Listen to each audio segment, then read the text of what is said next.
lights at the Belmore Sports Ground for Monday night football. The two teams involved were Canterbury Bankstown, who were desperately trying to hang on to third spot, and South Sydney, who were trying just as hard to take their place. Andrew Farrer plays 109 in first grade for the Blue and Whites. HFC Canterbury Bankstown Bulldogs. It's a big match for them. They got a chance to wind up this premiership at the top of the table, certainly in the top three. South's battling to make the top three, and some people believing battling to make the semi-finals.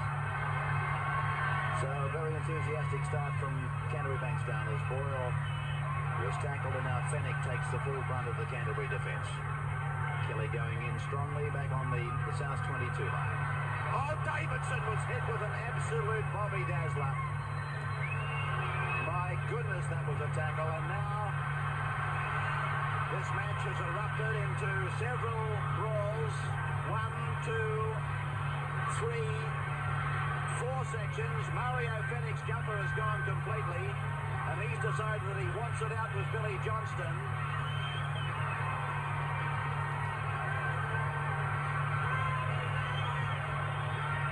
Well,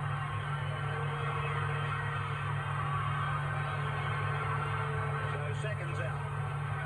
Mario Fenech has shed his jumper.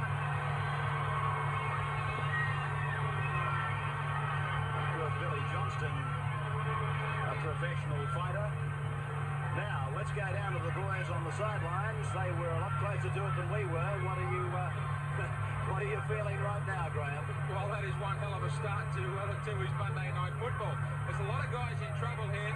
I don't know how tough a stand that Harrigan's going to take in this first 1 or 2 minutes of the game, but there was certainly some players being held, and that's all they were doing, was doing a bit of holding, pushing and shoving, but there was plenty of guys that ran quite a distance to get into it, and they were taking plenty of big king hits. Would you like to offer a reason for this eruption, Bill? I would not. It was a fairly ferocious start, and I think both sides are capable of handling that, and here's the result of it. Paul Dunn certainly got 10 minutes in the sin bin, and I think that Bill Harrigan's, yes, Mario Fenech's about to join him.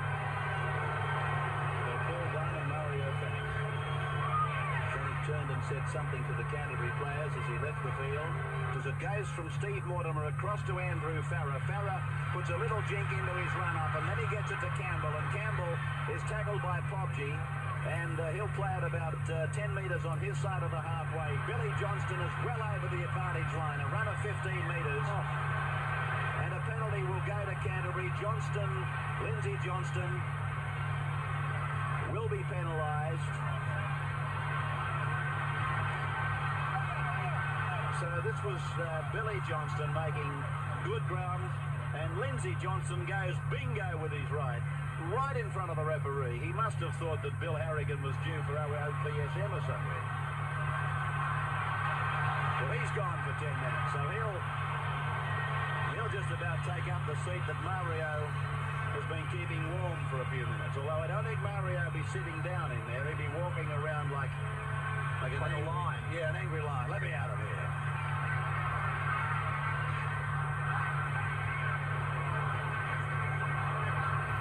Now the tap taken and gone to Steve Mortimer. And down goes the little fellow. Well, this is going to be a very important part of the game for South Sydney. Now down to 11 men. Canterbury will try to move the ball about. Souths have got to try and hang on till they get someone back on the field and match it with numbers with the Bulldogs. So Robinson plays it. I'm watching Phil Gould over on the blind. He's going up very quick. Canterbury put a succession of passes together, and O'Brien goes in to score the first try of this clash between Canterbury Bankstown and South Sydney. Well, at last we've seen some football. There's been some huge tackling, I'm not denying that, but it's been sprinkled between the altercations, and then Canterbury, they chained together several short passes, several well-directed passes, and O'Brien was the man who goes in to score wide out on the hillside of the Canterbury's Belmore Sports Ground. Well, this was always going to be the play when Souths were a man down. Canterbury spreading the ball out wide, but it was a very well-engineered try. Langmack committed himself very late into the attacking line to make the extra man. He spun a pass onto O'Brien, and he charged over for the try. Here it is again as it was fed by Harrigan. There was a short ball given by the player just in front of Langmack. I must admit to missing him. And then O'Brien goes in. I'm sure the ball was grasped in the in goal before his feet went over the touchline. And this 21-year-old bricklayer picks up yet another try for the Canterbury Bankstown club. All right, here's Farah now. Right in front of one of our cameras. Moving in from just outside the 22. He's missed it. And so in Tooheys Monday Night Football, Canterbury 4, South's yet to score.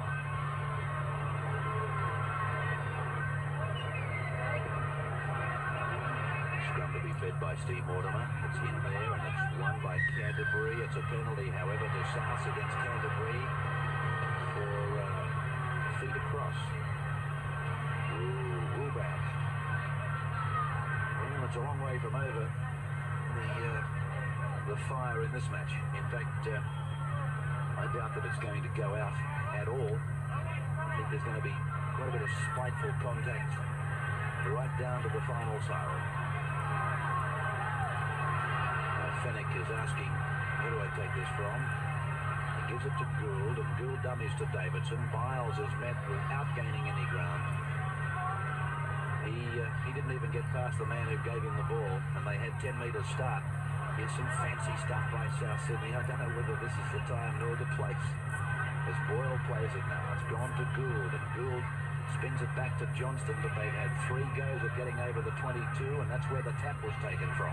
Now it's with Gould. He decides to go himself, and he gets the pass to Coleman, and Coleman scores the try. Oh, Phil Gould, he really opened Canterbury up. I feel certain Canterbury said, don't worry about Gould. He's only going to be the ball distributor, and they hung off once too often, and this very talented ball player, Phil Gould, he went in and between and gave it to Coleman, and Gould got a very big thrill out of that try, engineering it against his old club, Canterbury Bankstown. You'll find what happened here is that Canterbury lined up far too wide behind the play. The ball, Gould read it, he made the little break, a little incursion into that area, and he found Craig Coleman in support. It was simply a case then of drawing the full-back and giving the ball, and Coleman was able to run it around, improve his position, and plant the ball right behind the Black Dots. So Baker from right in front will get the extras, and South Sydney will almost definitely take the lead. There it is, yes, and it's South Sydney now leading Canterbury by 6 points to 4 in Tooheys Monday Night Football. Steve Mortimer across the ground and then floats the ball out beautifully for Boyd to the halfway to Campbell. Campbell, oh, good tackle by Coleman. I thought he might have gone into touch. It's got to be a South penalty, passing off the ground. South Sydney coach George Pickens. Away now to Gould. De Jura, Baker. Baker puts the kick in. Picked up by Langmack, penalty South. Podgy and Farah having a bit of a dust-up. Watch Baker now. He puts the kick in, and then the referee ruling that his progress was interrupted by one of the Canterbury players. Now here's the sin bin coming up for Mario Fenech. That's his second visit. Well, what happened there, Graham? Well, Mario wanted to put his bib in when Podgy had something to say and a bit of a shoving session with Farah. Away to Steve Mortimer now to Paul Dunn. Dunn hit by Michael Podgy. Gets a pass out the back, a good ball. This is Langmack. Gets it inside for O'Brien. O'Brien held by Baker and Cruikshank.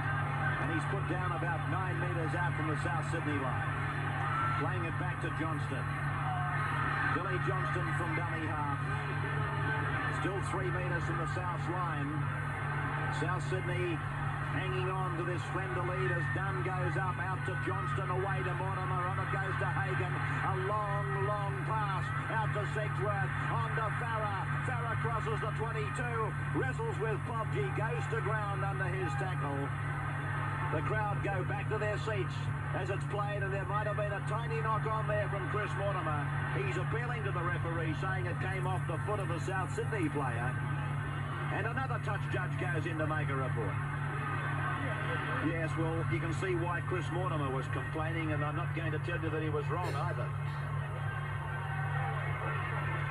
The touch judge is making a report that concerns Michael Poggi, and we're led to believe there were some knees in a tackle.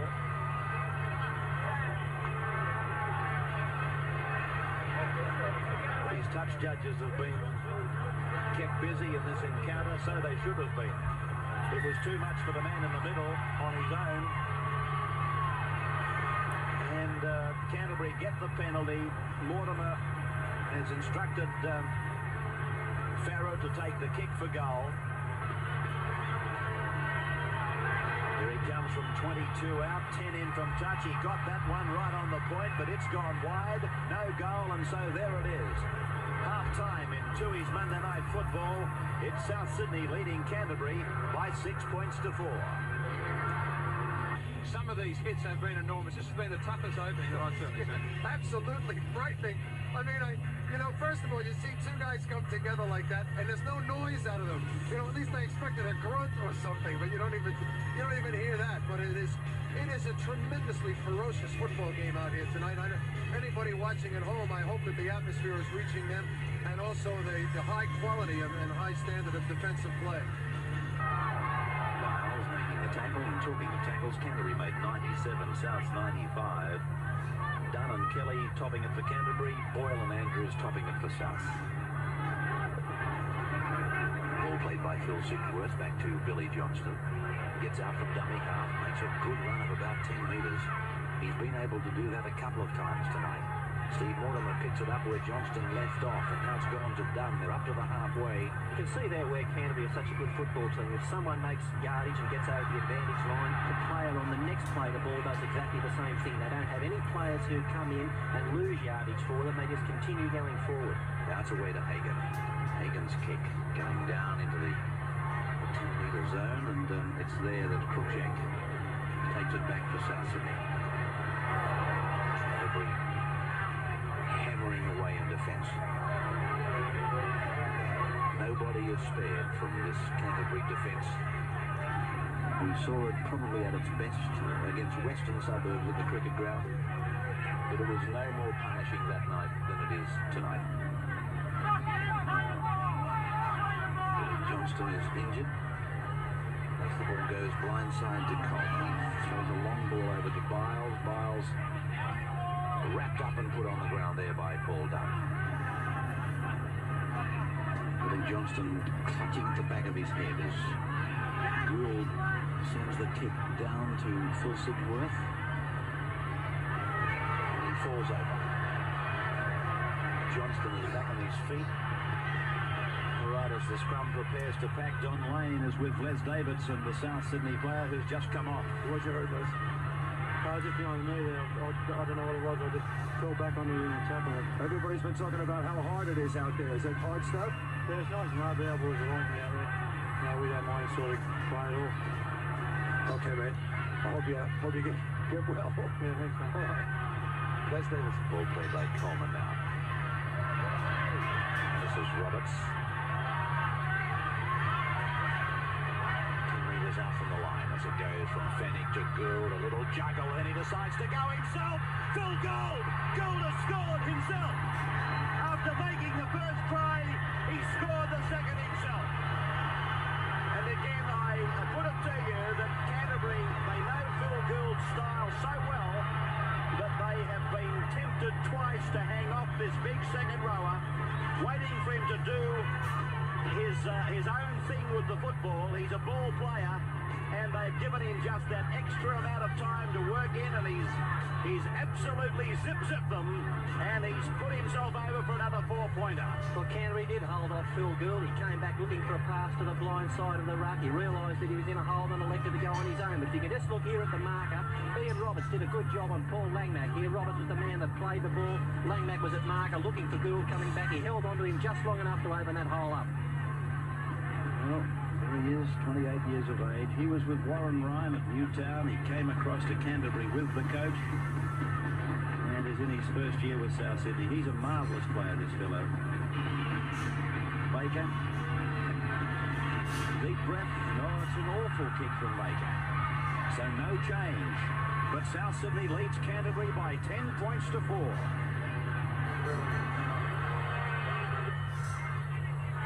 is Dunn. About 8 metres short of the halfway, and South getting another replacement ready, Graham Hughes. Craig Weeks in 39, and he'll be on for Murray at Fenech. That kick by Farrer is a good one. It's found touch on the 22 line, South into the ground. Talking of some good kickers in the game, I was talking more of the kickers in general play, and Farrer is another example of a good one.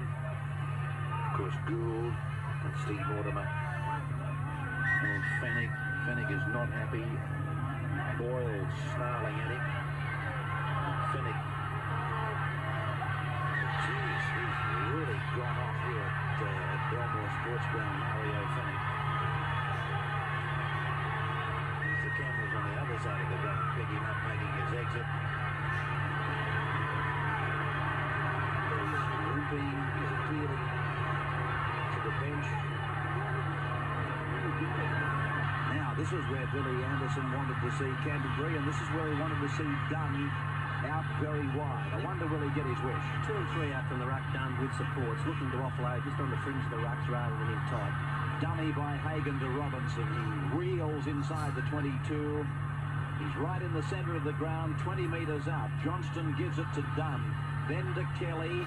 Kelly is held by Baker and Podgy. 10 metres in from touch, 20 metres out, back to the left, and Langmack to Dunn. Dunn stands, looks to give it, but no runners. Ball played 10 metres out from the south line. Mortimer goes blindside, quick passing, infield goes Frendo. That's a try for Canterbury. Yes, this young replacement who came on for Sandy Campbell at half-time. Then Frendo has gone in to score. This try was beautifully engineered by Steve Mortimer. He read that South was short on the blind. He switched back from the open. He picked up the supports. Frendo had a lot of work to do himself. He went over one tackle, threw another one, and came up with a try. Canterbury on the way back, down by 10 points to 8. Kick to come. But as Bill said, this little fellow, Steve Mortimer, was standing open side. He counted the numbers on the blind side. And basically he said to himself, if I run to the blind, that'll give us 3, and they've only got 2. And that's exactly what happened. And Frendo was the man who happened to be the extra. The kick from Farrer again has gone across the face of the uprights and didn't have the length. So there's the score, South 10, Canterbury 8. Here's Roberts getting some attention. Let's have a look at how this happened. He went up, he couldn't handle, and he ran straight into the shoulder of Paul Dunn. And that's the last thing that Ian Roberts would remember. The stretcher coming out for Roberts.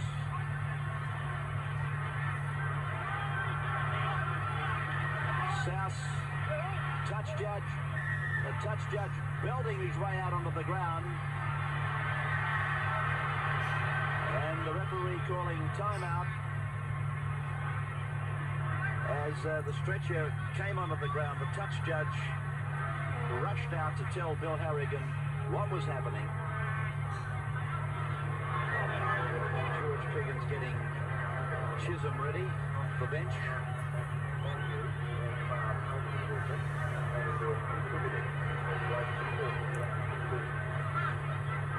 There's another angle on that clash of Ian Roberts and Paul Dunn.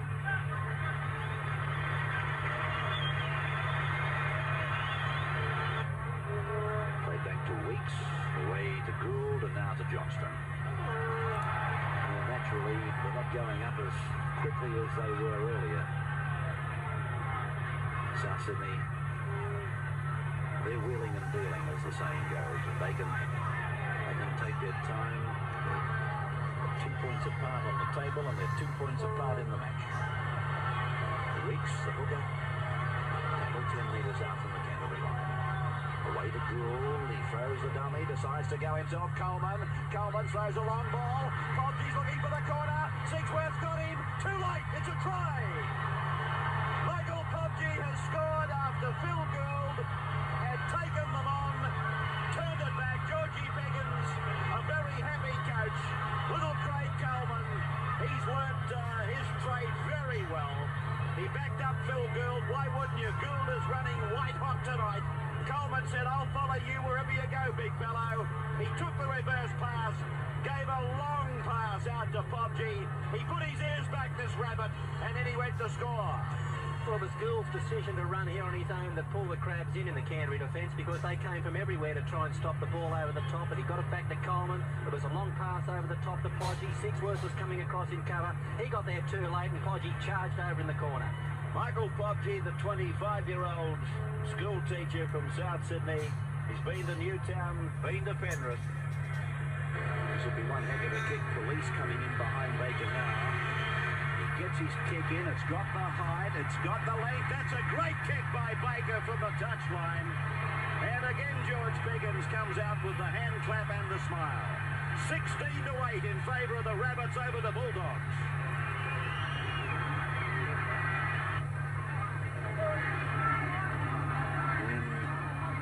And you can see the difference in the two sides in relation to the scoreboard. And that's all you've got to look at in a situation like this.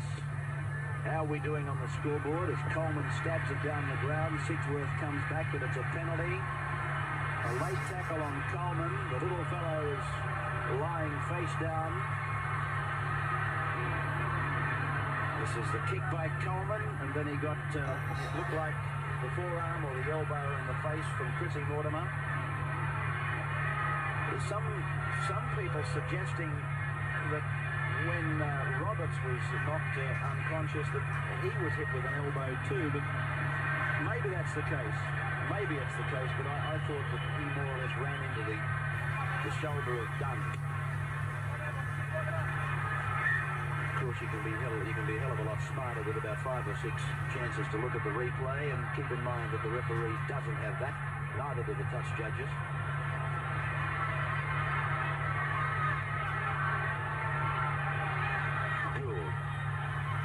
Standing there as first receiver, telling people what they have to do. Who wants it? Inside, outside. And then occasionally he just lets go, and you've seen the result. Here he is, dummies from dummy half, goes himself. Not held, he probably thought of a double movement. Held it back. Oh, he's having an absolutely brilliant game tonight, Phil Gould. Nobody can deny that. Unable to play the ball. Langmack is mouthing off at him. Mortimer goes in for a quick look.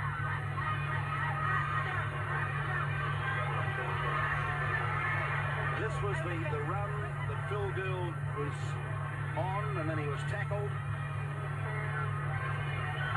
And Gould plays it back to Weeks. Off it goes to Coleman. He does a little bit of a dipsy doodle and decides to hold it himself. And then crash to the ground he goes under big Paul Dunn. 5 gone for Souths. What will they do here? It's gone to Baker. Gets the drop goal attempt away. That looked pretty good off the boot. The referee likes it. And it's a further point to the South Sydney Rabbitohs. They lead by 17 points to 8. Graham Hughes is retired to the South Sydney bench, and he's with Mario Fenech. Mario, it's been 17 years since South Sydney recorded a win at Belmont. Outstanding performance tonight. Well, today we proved that we are capable of winning the competition. And I hope all those critics sit up and take notice today. We played tough, and we matched it with the Premiers, the championship side that have won the comp the last 2 years. So I think we deserve a little bit of recognition after this.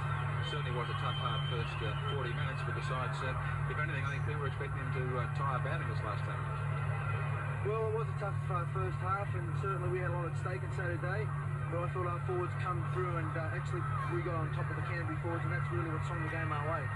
I have to ask the question, I think everybody expecting it, any injury problem? Well, I twisted the ankle. It hurt me a little bit, but I was always going to be good. I know I didn't injure it seriously, you know. I was just a bit dirty. I got replaced probably like a little bit silly and that, you know. But I'm pretty happy the guys are going. I'm winning now. Okay, thanks, mate. Thanks, mate.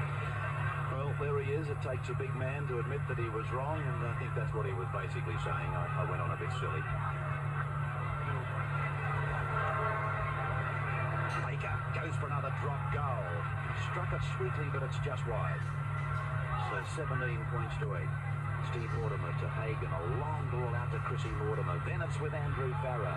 He goes back inside, picks up Langmack, flings the ball to Chris Mortimer. Over to Michael Hagan. He's tackled 12 metres out from the uprights. And there's the siren. And look at the jubilation on the South Sydney players' faces. Their hands went up, they jumped for joy. And what a tremendous game of football they've competed in tonight. It takes two to tango, but South Sydney, they came here very much as the despised outsiders, but they've certainly smacked the critics in the face with this 17-8 win. Tries to Coleman, Gould and Pobji. Baker 2 goals and a drop goal. And for Canterbury Bankstown, tries by O'Brien and Frendo. Let's have a look at the Premiership table now with the win by South tonight. There it is, completed after the round. Parramatta 32, leading the competition from Manly by 1. And then 2 points away, Canterbury 29, level again with Souths. A break of 5 to Balmain on 24. And then just 1 point out of the 5, Penrith. Followed then by 1 point to North and St George on 22. East 18, Cronulla 17, Canberra 16 with Illawarra, and Western Suburbs 15. Next weekend, it's Manly versus Eastern Suburbs. Balmain takes on Wests. Illawarra versus Cronulla. Canberra takes on Canterbury. Souths have the bye, so that takes them to 31, doesn't it? St George play Penrith in the NEC big game on Sunday. That's a most important one for both clubs, particularly for the Panthers. And on Monday night, it's at the Parramatta Stadium where they'll do it all again. We'll turn on a new batch of lights. Well, that's about it for this week's program, and Winfield, trust you've enjoyed it. Trust you've enjoyed a program that they take a lot of pride in presenting for you each and every week. As we leave you, though, let's pay a tribute to one of the game's great achievers. He's a man affectionately called Baba, but let me assure you, he's not the black sheep of the Canterbury family. His name, Terry Lamb.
Oh, that was the old-fashioned